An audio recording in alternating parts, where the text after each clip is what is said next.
Part 2 లో super power స్త్రీగా మారింది. సూపర్ పవర్ స్త్రీగా మారడం ఏంటి అని తెలియాలంటే పార్ట్ 2 కింద ట్యాగ్ చేసి ఉంటే చూసేయండి. ఇంకా మన హరిఓం ఛానల్ ని సబ్స్క్రైబ్ చేసుకునే వాళ్ళు ఉంటే సబ్స్క్రైబ్.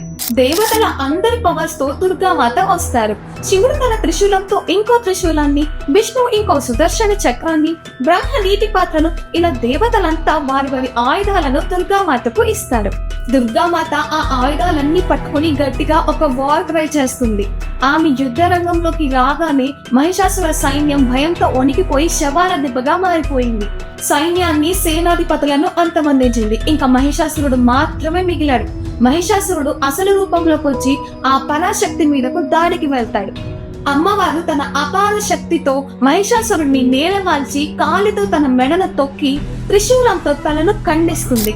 అలా దేవతల కష్టాలు గట్టెక్కాయి. ఈ పండుగకు సంబంధించి ఇంకో కథ కూడా ఉంది. పార్ట్ 4 కోసం సబ్స్క్రైబ్.